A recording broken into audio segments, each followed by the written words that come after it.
Good morning, or if you're tuning in from the Middle East, Europe, or points abroad, good afternoon. And thank you for joining us today for what I know will be a fascinating discussion on a critically important topic, cooperation in the Middle East, or one might say perhaps the absence of cooperation in the Middle East. I know that when you mention Middle East and cooperation in the same sentence, eyes tend to roll and skepticism tends to arise. But I think each of us on this panel have had the experience and the honor of speaking with senior government officials in the Arab world, in Iran and Turkey. And what we hear consistently over the previous years is that absence stability in this critical region, none of these countries can thrive into the 21st century. And the corollary to that, they mentioned, is that absence cooperation, stability cannot occur. But despite this, cooperation on a broad scale and even on a micro scale remain elusive, notwithstanding early signs, promising signs of talks between Iran and Saudi Arabia. Still, broad forms of cooperation remain elusive. I'm Ross Harrison, and I'm a senior fellow here at MEI, and I will serve as your moderator on this panel. The panel will address the dynamics that have impeded cooperation and perhaps offer some steps that could advance it into the future. The motivation and the impetus for this panel, aside from the critical nature of the topic itself, is a recently released path-breaking ebook, co-edited and co-authored by two of our esteemed panelists. And the book is called Stepping Away from the Abyss, a Gradual Approach Towards a New Security System in the Persian Gulf. And I've been told that you can access it through the MEI website, but you can also access it through the chat here while we are actually live. Full disclosure, the book was co-edited by two of our panelists, Luigi Narbone and Abdolrasool Divsallar. And full disclosure, I too contributed to the book with a chapter. So what I would like to do is introduce our speakers and then jump right into the topic. So it's a distinct honor to introduce this panel. I've worked with each of the panelists on different projects. So it's a pleasure to be here with all the panelists today. First, Ambassador Luigi Narbone. Luigi Narbone is the director of the Middle East Directions Program at the Robert Schuman Center for Advanced Studies in Florence. In a former life, Ambassador Narbone was the ambassador head of the EU delegation to the Kingdom of Saudi Arabia. His partner in crime at the Robert Schuman Center, co-lead of the Regional Security Initiative at the Schuman Center, is a good friend, Abdolrasool Divsallar. I occasionally will refer to him as Farzam, but his Abdolrasool Divsallar. And he, aside from being the co-lead with Ambassador Narbone, also held several positions, government positions and non-government positions in Iran in a previous life. And then we go to Ebtissam Al-Ketbi, who's the founder and president of one of the preeminent think tanks in the Middle East, the Emirates Policy Center, known as EPC, in Abu Dhabi. And she was voted as one of the top 50, I would say top 10, but top 50 influential women in the Arab world. And she was the first and founder of a major think tank in the Middle East, and is, I believe, the only woman head of a think tank in the Arab world, or at least independent think tank in the Arab world. We're honored to have you here today from Abu Dhabi, Dr. Ebtissam. And last but not least, a valued colleague and a dear friend from MEI, Dr. Randa Slim, Senior Fellow and Director of Conflict Resolution and Track 2 Dialogue at MEI. And also, she is also Senior Research Fellow at the Johns Hopkins School of Advanced International Studies. So you can tell that we've got a great panel with us today. And no further ado, I'm going to jump right in. And Luigi, given the dire state of affairs in the Middle East today, and the pessimism that tends to pervade discussions in the Middle East, what actually motivated you and Farzam to take on this initiative of writing a book about cooperation? And maybe as part of that, you can also answer sort of what are some of the impediments you think, or the structural dynamics that you think make cooperation so difficult? Well, thank you, Ross, and good morning or good afternoon to everybody. First of all, let me thank the Middle East Institute and yourself for organizing such a distinguished panel. It's an honor for me to participate and discuss such an important topic.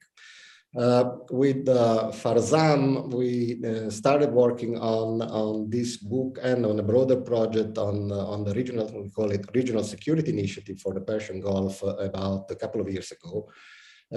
Starting from the realization of how much instability created by the dynamics in the Persian Gulf have an impact on the broader Middle Eastern region. And obviously how also taking into account the tension that has been risen in the 2018 to 20 with series of incidents that have brought the region very close to an all-out conflict. All those questions, of course, provoked us in trying to start looking more carefully at why cooperation has been so elusive in the region, in spite of the efforts by international community, in spite of all the attempts that have been tried, and in spite of the issue of creating a solid, robust regional security architecture has been on the table for decades now. We all know that all previous attempts has failed. So it's basically an important question to be asked: why the cooperation remains so elusive, while we know in the rest of the world, starting from the European Union, but moving in most of the regions in the world, from ASEAN in Asia to the African Union to the Latin America, regional cooperation and regional security cooperation has been an important component of the last decades' advance and progress in all these countries and regions.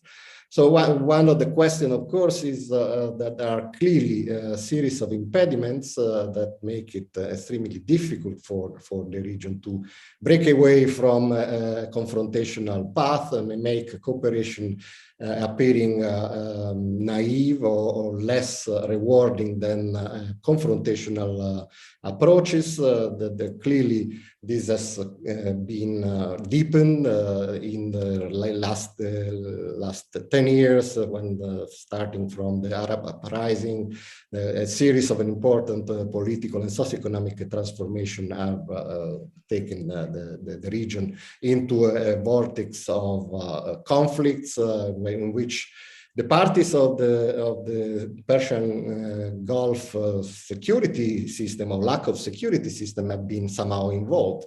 So it's really, I think, timely to start thinking about both the causes and of this lack of cooperation, but also whether there are ways to get around the impediments and there are possible means to foster cooperation in an area which is so difficult to handle.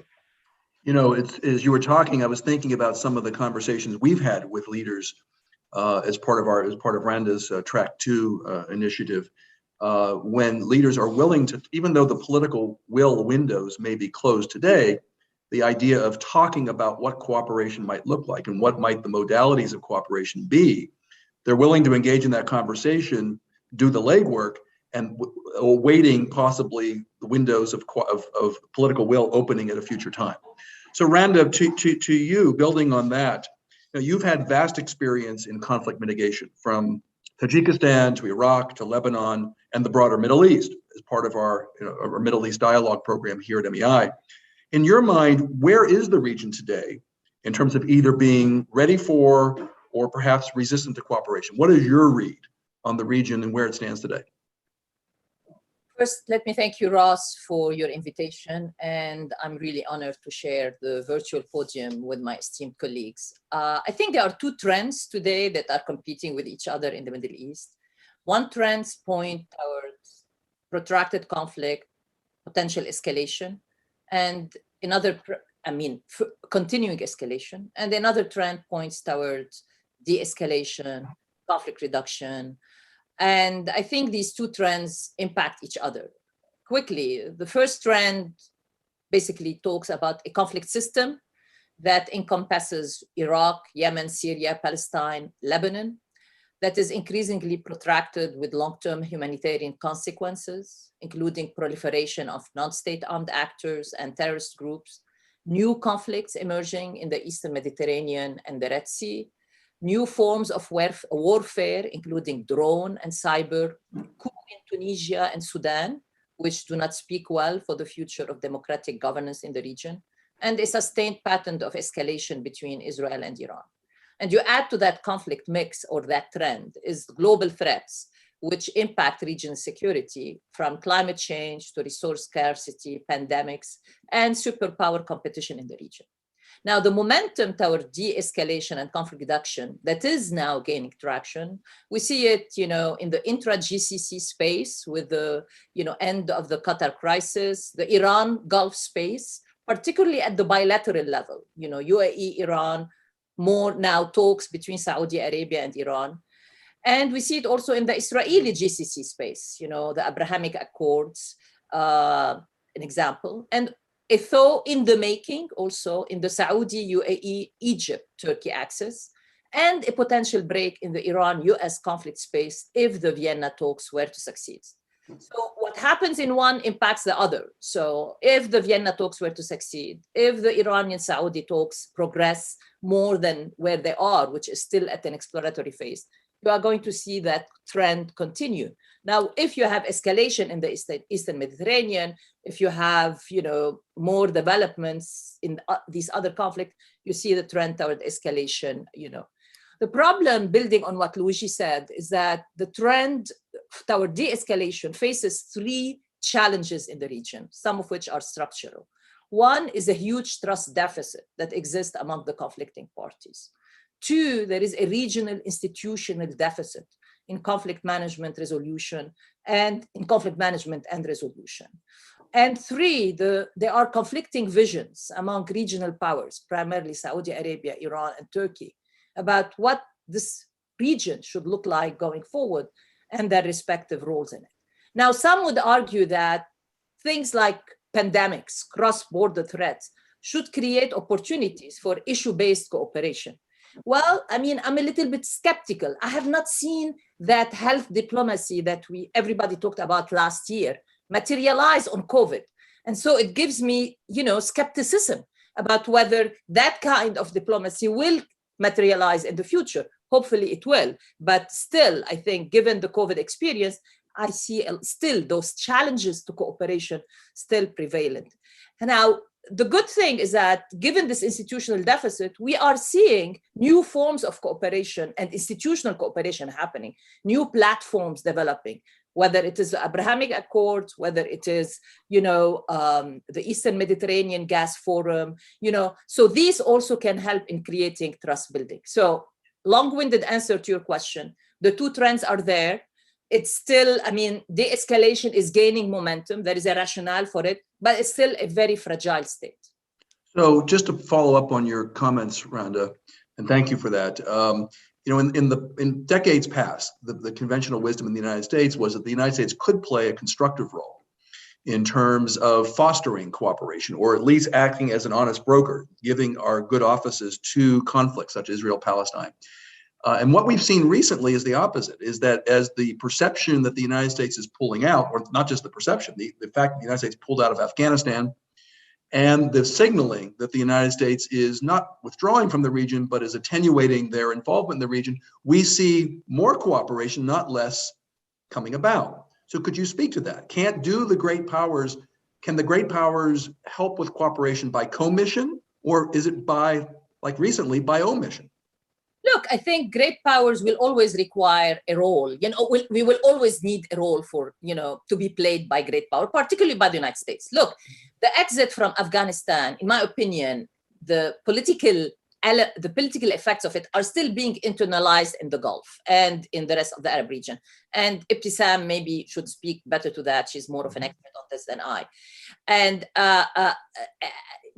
but the whole idea that the West is going to be playing a marginalized role more of a marginalized role in the region than in the past, in my opinion, has already been baked into the decision-making calculi in the different countries of the region. So it's like we are talking about it more, but I think countries in the region have been now preparing for it. Remember, this started with the pivot with Obama from, toward Asia. never implemented really fully. Then you see also Trump, continuing along the same line. And then now Biden is really putting more of, the Obama idea or the Obama aspiration, putting it more into practice. And this is, in my opinion, I agree with you. That's partly what's driving the momentum toward conflict de-escalation. And that there is now increased expectation in the region, in the international community, that crisis management in the region will increasingly be shifted toward regional capitals. But also the downside of the US not playing this role is that you have extra regional players like Russia and China, especially Russia, who are willing and ready to step in this role. And I'm not sure they're going to play that role, in a way that really takes into interest the region needs and interests. And we are seeing, as these are stepping away, we are seeing a shift away from international multilateral institutions like the UN. So no matter what, any new regional cooperation system will require guarantors. And of all the extra regional players in terms of resources, know-how, skills, contacts, I still think US need to play that guarantor role. So I think US will be needed, will be playing a role. However, it's going to be a different role than what it was in the past. Yeah. So thank you, Randa. So Farzam, to you, we've been focusing on the sort of the macro up to this point. What are sort of the regional conditions, structural constraints, great power competition that either positively or negatively affect the prospects for cooperation? But you've done a lot of work also on sort of the micro piece. In other words, the nature of bilateral relations between states. So Saudi Arabia and Iran in particular. So sort of my going in question for you is, how do you see the success or failure in Vienna to get the US and Iran back on track with the JCPOA,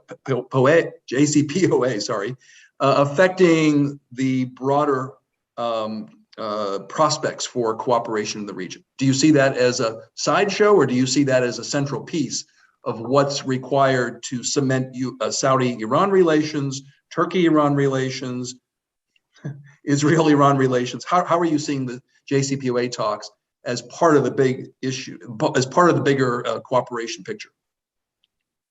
Thank you, Ross. Let me first also thank you, the Middle East Institute, for having today's discussion. It's really an honor to be among all of you.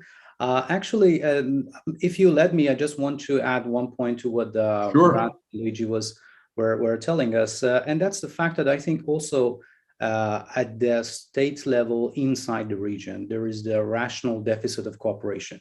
I think there is a broad understanding, historical understanding, that actors can rely on the security policy that they have and has been proved effective to respond to future threats or future insecurities.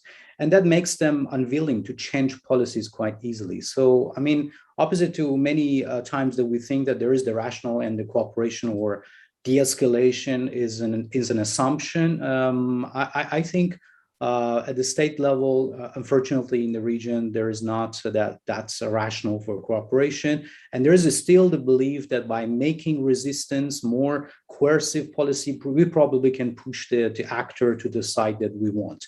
So this is coupled with another trend in international level, which is the conflicting objective of international actors. I agree that still the US is the biggest player in the region. But as Randa was correctly mentioning, the fact that the Russia, China are coming and they have different agenda and different objectives, and without any systemic level coordination at the level of objectives between external actors, I see again that no rationale for cooperation can be framed. Adding to this point, I just want to very briefly say that, the approach that so far has been adopted to create regional security was part of the problem itself. It's a very comprehensive, we are always talking about grand bargains and comprehensive approaches. That doesn't going to work. I mean, we cannot immediately solve long-lasting problems in a region that there are not norms of cooperation or patterns of collaboration. So that's why even in this book, we try to build up on this idea of a gradual process in which little by little we can create some norms of cooperation. And that approach issue is, I think, another factor that has stopped previous attempts, in a very strategic way. So now going back to the point that you said, I think, I agree with many analysts that claim that there is a negative impact if the JCPOA and Vienna talks fails on regional talks between Iran and Saudi Arabia. But honestly, we need to also remember that the Tehran and Riyadh started talking while the JCPOA was still has not been on its full function. The time that both countries started the talk, the JCPOA was still with an unclear fate. So that tells that there is not a very linear connection between possible failure of regional talks or failure of JCPOA and these two tracks. So what I'm trying to say is that I think there could be two tracks of actions, one on the regional side between Iran and US and one on the JCPOA. And particularly that is important because, if in a scenario that JCPOA fails, a possible Iran-Saudi contact point build up during these months over discussions can really act as a kind of insurance policy. I mean, it can be quite important to prevent possible Iranian extension of Iranian use of the GCC as part of its conflict with the US and extension of the crisis.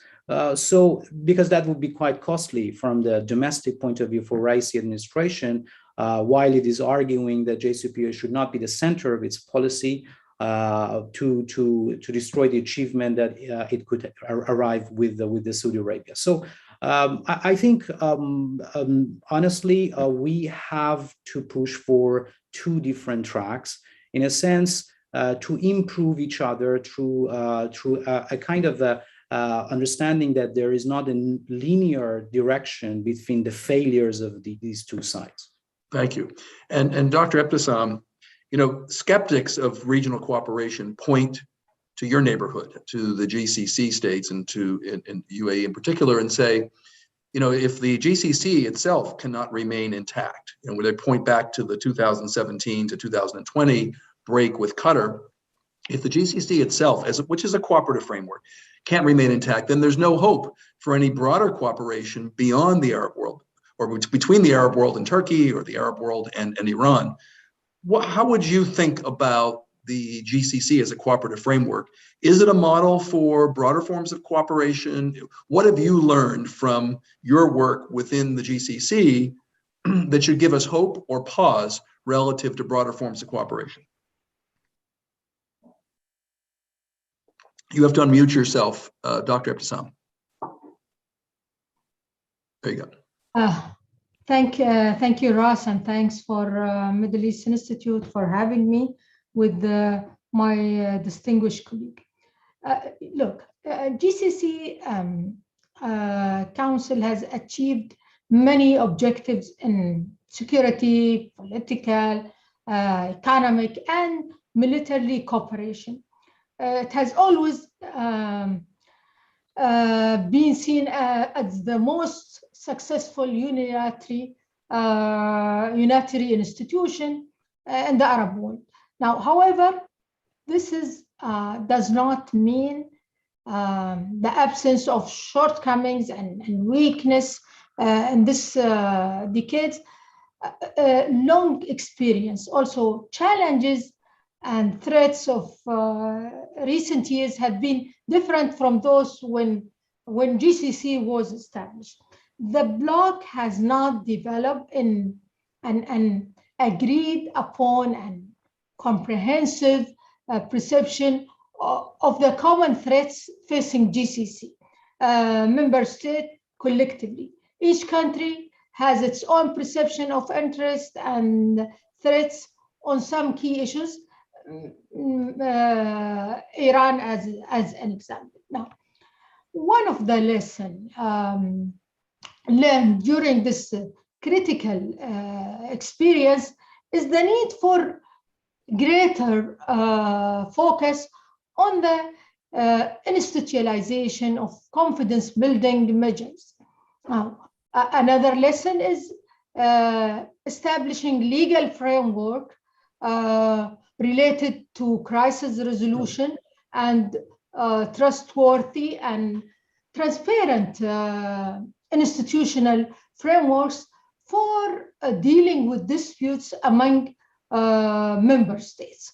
Another vital lesson is safeguarding stability in these countries as a non-negotiable matter with unitary among all member states, despite differing agendas and priorities. Now, is it an example to move for? The problem is when I said the differences in threat perception towards, take Iran, Turkey, whatever it is, this will preclude that GCC as a bloc playing a role in working as a bloc vis-a-vis Iran, vis-a-vis Turkey, vis-a-vis Israel. Now, I want to comment on the what happened in the region of the withdrawal. Now, this reconciliation between Iran and Saudi, the Abraham Accord, I think, and of course, resolving the Qatar crisis. First, the Biden administration coming, and this Democrat, and so these GCC countries felt that they have to solve their problem by themselves. The other thing, that the American withdrawal from the region and tends to regionalize the issue in the region. So the region has to solve its problem by itself. And I think this thinking, it was there from Obama's administration when they reached the nuclear deal with Iran, that this will solve the region problem, and they are American pivoting towards China, and the region is going to solve its problem by itself. But if I would say about the what's going on between Saudi and Iran,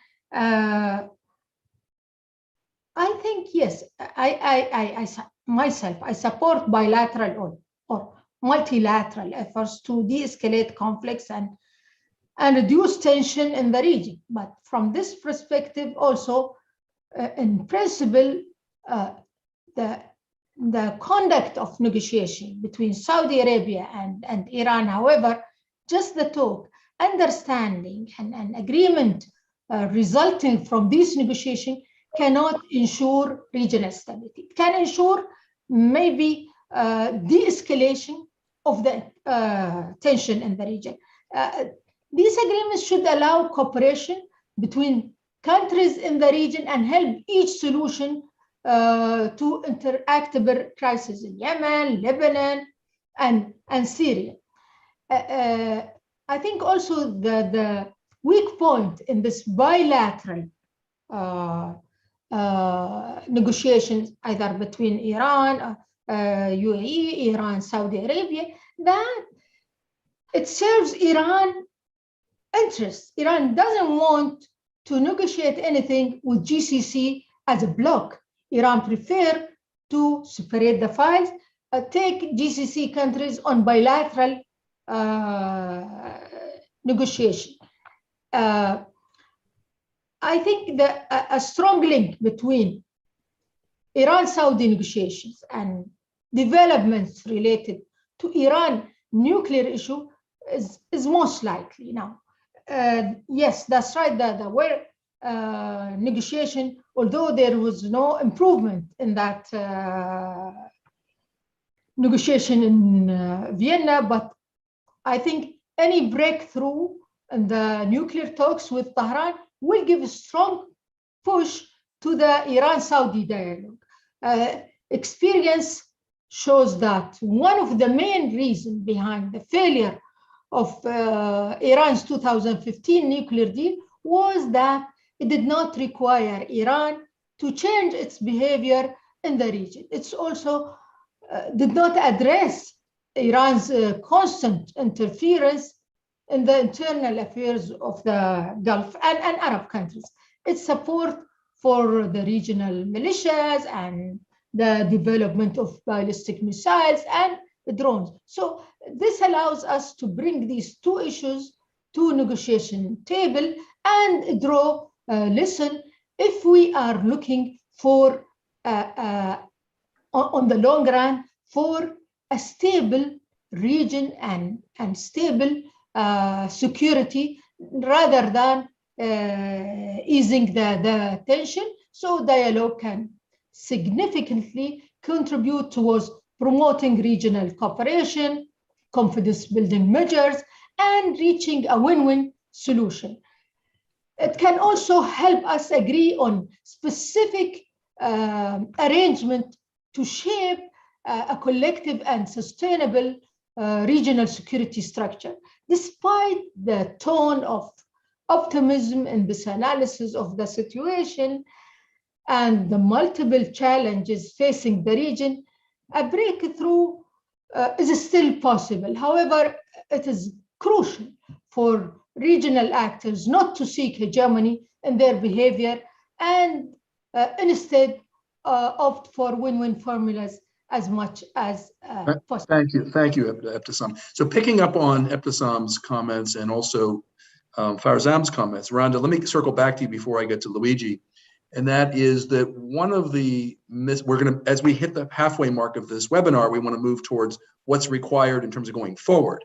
So one of the issues is leadership in the region. And one of the things that we have seen, as Ebtissam was talking about, the sort of the bilateral talks between Iran and Saudi Arabia, Farzam was talking about the same dynamic there. One of the things that we've seen is that some of the weaker states in the region, or at least one of the weaker states in the region, Iraq, has been the venue, if not the broker, of talks between Iran and Saudi Arabia. So where would you expect the signs of leadership to emerge? Can they emerge from sort of one of the weaker states in the region, like Iraq, or should we be looking for signs of leadership to emerge from Iran, Turkey, Saudi Arabia, UAE?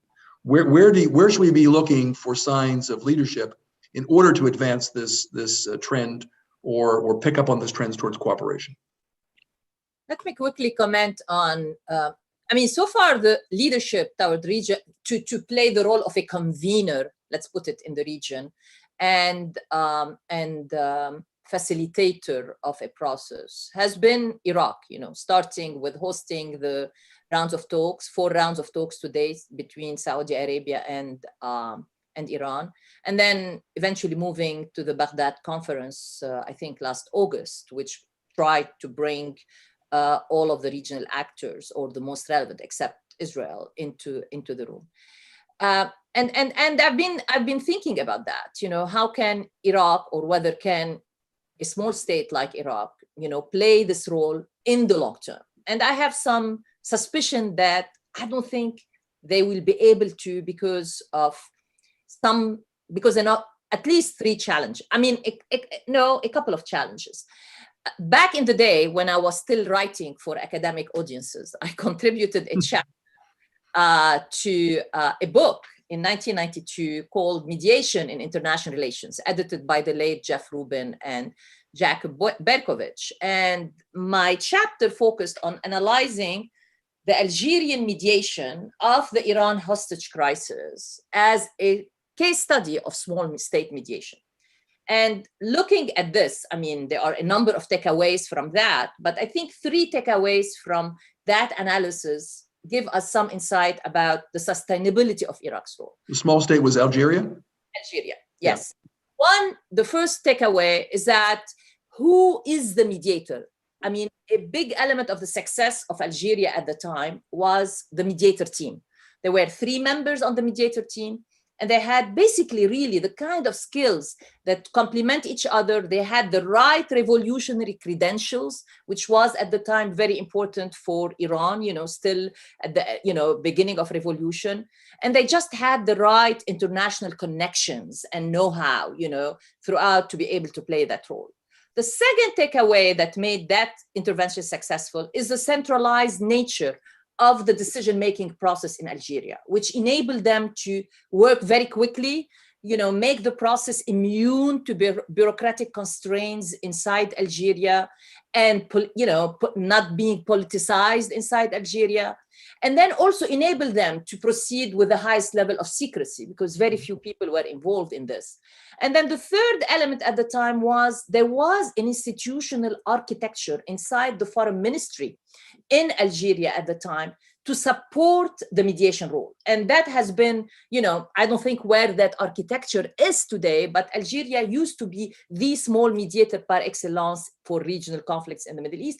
And they really developed, and that institutional architecture was developed based on their experience of negotiations for independence with the French. So they had that kind of institutional culture. So if we bring it today to Iraq, definitely Kadhimi is the pivot for this role, for this mediation between Saudi and, he brought his personal connection. He has developed over the years trust with the GCC officials, especially with MBS in Saudi Arabia. And part of the interest of Saudi to be in these talks is to help shore up his credentials ahead of the elections, which just happened. They wanted really to make sure that he wins. By the way, he's their favorite candidate eventually for the PM.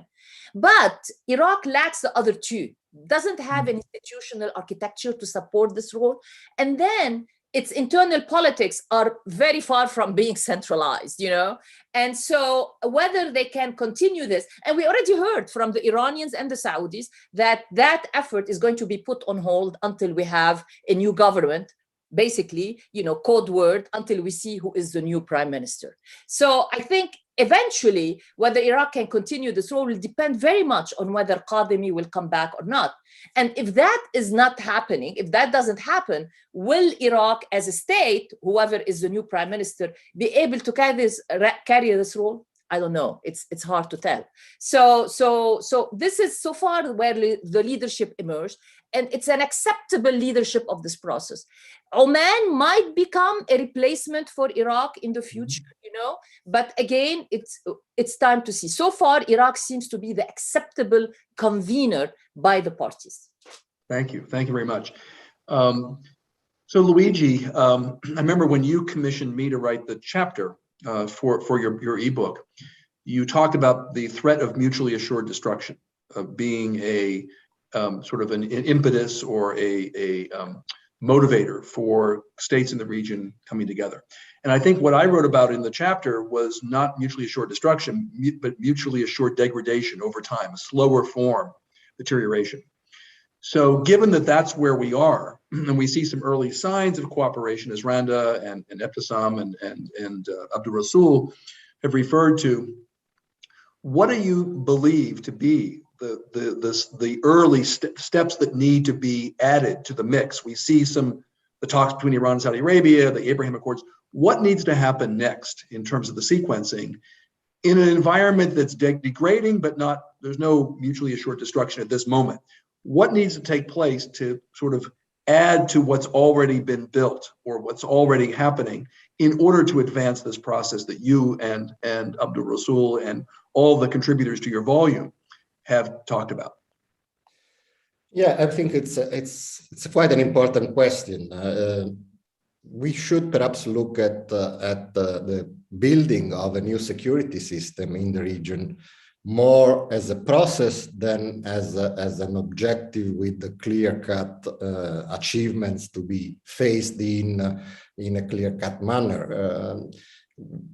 There are obviously several areas that can provide inputs that can feed the feeling of gradual success and then beef up the process of dialogue per se. I mean, we've been talking about interstate talks between Saudi Arabia and Iran, which are obviously important. There are a number of other issues that could be handled, including, for instance, the conflict resolution or mitigation. In the case of Yemen, could be another area of discussion. What we probably should look at, it's a multi-layer process which entails several areas of potential discussions between parties. And what we in the ebook also stress that there are a number of soft security areas, non-traditional security areas that could bring about results. For instance, very clearly, all countries are becoming increasingly wary of the consequences of climate change in the region. We know that the region is going to be the most affected, one of the most affected in the world by the impact of climate change over the next decade. Also, there are questions related to the impact of energy transition globally into the capacity of the region continuing to depend on oil and gas exports, and what that means for all the attempts that all countries in the region are making to diversify the economies. There are questions related to pollution of the Persian Sea, for instance, which is obviously an impact transnationally to all the countries in the region. All these areas do not represent necessarily a high security risk. They have been perhaps partially securitized, but they could easily be desecuritized and become part of a series of multi-layered discussions that can be depicted as technical, can bring about potential gains to the leaderships of the region, but also at the same time create the channels and build the trust. I mean, because we have, as Rand has been saying, I mean, the trust deficit is one of the questions that we need to address. And I think the process is more important than the results here. I mean, and perhaps what we should be looking at in terms of facilitation, and I'm thinking about the European Union, for instance, on issues like climate change, cooperation, or energy transition, which we know they are quite interested in learning more from Europe. The EU could take a lead on that to try to facilitate dialogue at this level. But you know, Luigi, one of the things that we've, I think, written about, I don't know in your book, but other writings on cooperation, is that most of the security frameworks that have emerged, or even economic frameworks that have emerged around the globe from the EU, you're at the Robert Schuman Center, so you certainly have more knowledge about that than I would, but even ASEAN occurred after a particular event. So the EU, the European Coal and Steel Community, after the ravages of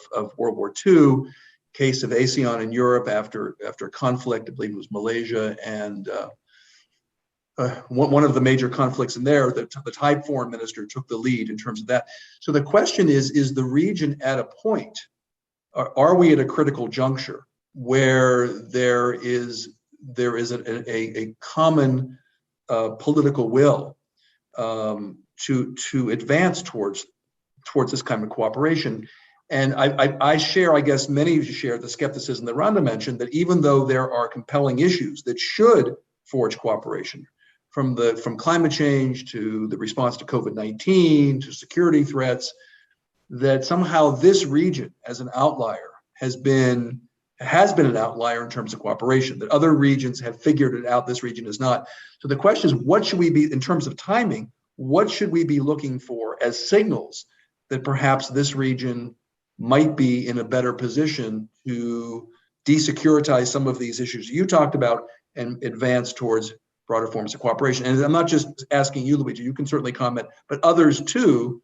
What are we looking for in terms of the windows that could open in terms of political will? I mean, political will is the missing, I think in my chapter, I talked about the absence of political will and what are some of the structural reasons why political will is absent. So the question becomes, what are we looking for in terms of the conditions that could improve that political will piece? And I think even in your chapter, as far as you mentioned the domestic piece, right? So what are the pieces that we're looking for now in the region that could give us some sense that now is the time to actually advance this agenda? And maybe you can start, Luigi, and then others can kick in. Yeah, I agree with you. There is no, I mean, the situation in the region is utterly different from Europe after the World War II. I mean, the destruction and the losses of two world wars, and they had an impact on the continent. It's certainly different from the situation in ASEAN. And the region has been moving towards, as you say, a gradual degradation. I mean, the question is what would be the tipping point from this process, or the process can go on indefinitely. We have heard from previous speakers there are signals that there are external pressures, including the gradual withdrawal of the US with intensification of the competition with China. There is clearly an issue of conflict fatigue, which is also motivating some of the moves inside the region to get away from the conflict dynamics. The trends are not clear, of course, but as Randa was saying at the beginning, there are two parallel trends, and they can move the situation on one side or the other. I don't think we're going to witness a particular event, although perhaps some changes in leadership in one of the key countries may affect the situation. I believe that we are in a moment where all countries are feeling the pressure of 10 years of increased competition and confrontation, and that pressure is impacting the economies. It's impacting the capacity to react to the pandemic, and whether this can lead to a beefing up of the positive trends towards the escalation and dialogue or not remains to be seen. However, external players can play a role. I mean, as we know, I mean, it's impossible to think that the great powers, the US, Russia, China, but I would say even the EU, do not have a role in this process. They could have a positive role in terms of facilitating the trend, or a negative role in terms of disrupting the trends. I think. Oh, go ahead. I'm sorry. Go ahead. No, that's what. Okay. So I want to get to Farzam, but I want to ask Randa a question first, because Randa, you've been involved in talks, Middle East dialogue talks between the actors. I've been part of that in the past, and you've been involved also with the Russia-US talks. What are you hearing from leaders in the region about this issue of cooperation? What signals are you getting from the ground that are giving you either pause or optimism relative to the prospects for cooperation going forward? And then I want to have a question for Farzam, and then we'll get back to Ebtisam as well. I think you should also ask Ebtisam to answer this question. I think she is in the region and she can. Sure. I'll ask you first, and then we'll get right to Ebtisam, then we'll go to Farzam. She is definitely, more clued into the regional dynamic on a more regular basis. Listen, everybody is looking for this golden key, to unlocking this trend, to unlocking this the region away, or to move the region away from this win-lose conflict system that it has been stuck in. And there are many track 1.5, track 2 initiatives. Some of them are better than others. I would say ours is better. And there are, Middle East dialogue. And there are also there have been a number of official proposals for region security. There is the Russian proposal, there is the Iranian proposal for, I think, the Hormuz Peace Initiative. There is, and in my opinion, this helps, feed momentum, this momentum toward de-escalation. Unlike previous times, I have not seen as many initiatives, track 1.5, track 2, official, all pushing down the same direction as this time, and building on what Luigi said, at the same time, the number of challenges that the countries are facing are also totally different. And the expectation of the population is also very different from the past. So in my opinion, I'm a bit more hopeful, that eventually it will lead to a tipping point. And the question is, how to orchestrate all of these together. I'm very much a firm believer in a process coordinator, between all these initiatives to be able to build on each other's and learn from each other. And I don't see that happening, And so, but I think the signals I'm getting is we have to, there is definitely an interest, a national interest in each country, in my opinion, in the region, arguing for that. I think the prioritization of the Raisi administration on region and on outreach to the region compared to outreach to the West is a good signal, in my opinion. However, again, the challenges that have stood against this process are still tremendous and is going to require a lot of work.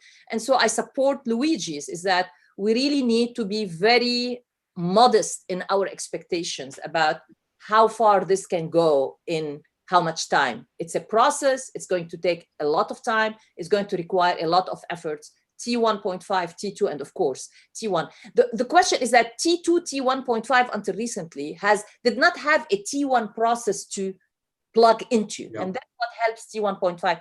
And I think if this Iran-Saudi talks continue in Iraq, as well as if it widens into the region, then you have a T1 process to lock all the lessons learned in the T1.5, T2 space into it. And that, I think, will have a cumulative effect in terms of pushing toward that trend of de-escalation. Yeah, so just for the audience, so that you don't know the terms. So track 1 is the discussions between the senior leaders, track 2, influencers, and track 1.5 is sort of in between. And Middle East Dialogue at the Middle East Institute sort of spans the 1.5 and 2. To Ebtissam, Ebtissam, what signals are you getting from the region, both on the Arab side and also from what you're seeing on non-Arab players in terms of their receptivity towards the kinds of issues that we've been talking about? And I'm just cautioning, we have about 9 minutes total. So I'm going to get your answer, then I want to move to Farzam, and then I'm going to open it up for last comments before we end. So Ebtissam, the floor is yours. Ebtissam, you're muted.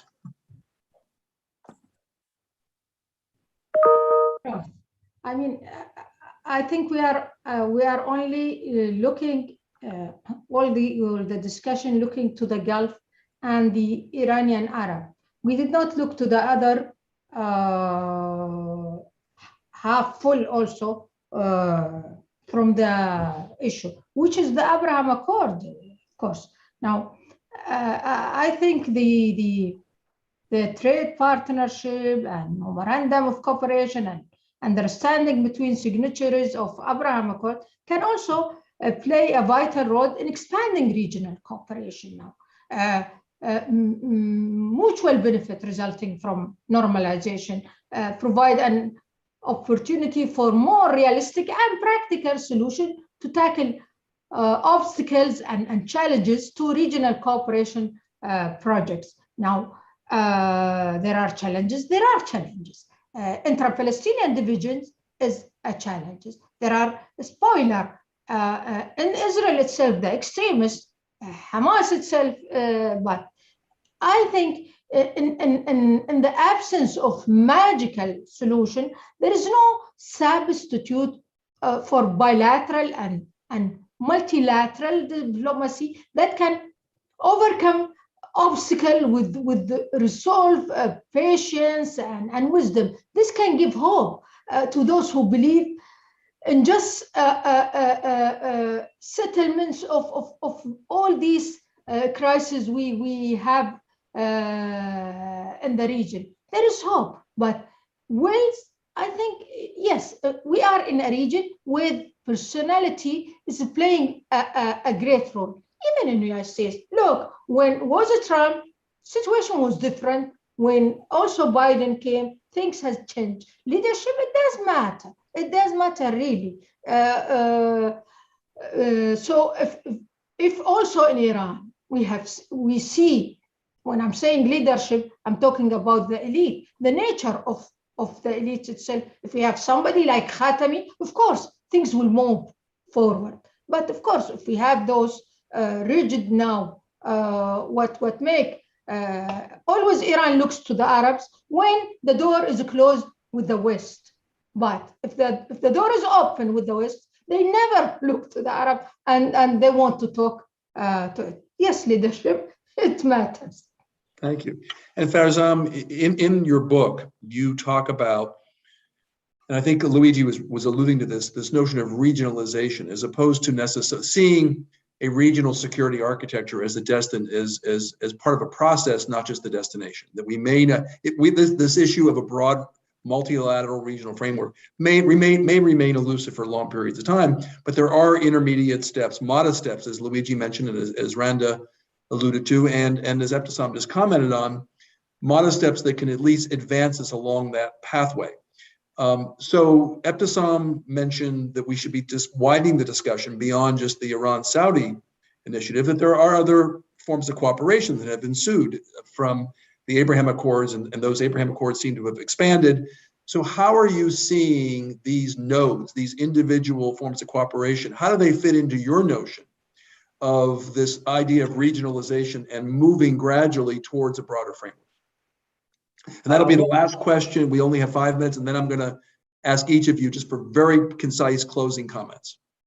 That's a good question, Ross. Actually, before going into that, I would like to add one comment about the factors that was mentioned about why we are probably in a momentum that can serve for building a kind of cooperative security system in the region. I think there are other two factors related to the Abraham Accord and Turkey's move in Caucasus and surrounding Iranian territories. I think that's quite, I mean, beyond the fact that, well, there's a domestic push for Raisi to do that, I think the Iranian government is quite concerned about the fact the geostrategic movement of Israel in the south and Turkey in the north, and also in the Afghanistan, which is basically a major strategic vacuum for Iranian in Iranian minds and calculus. So this is quite a push for Iranians to somehow settle their problems with the Arab side, at least to be able to move more focused on the other dimensions of the crisis. But I think on the Saudi side is also, there are some changes in the rationale. Basically, that's coming from the fact that I think there is an understanding about the power deficit in Riyadh. That, you know, the crisis in Yemen, neither politically, neither militarily was able, the Saudis were able to resolve it. You know, the ceasefire basically in Yemen, supported by Saudi Arabia, failed. The military operation is not responding. So there's a realization that maybe the solution is another way. So these are good moments. These are good actually incentives to move towards some sort of process. So how could look like that process? I think, in my mind, I think there's at least 3 major stages we need to keep in mind. First is that, you know, we need a period of stabilization and keeping status quo. I mean, it's a moment that there is a period that actors should realize that they should not go over leverage taking processes anymore.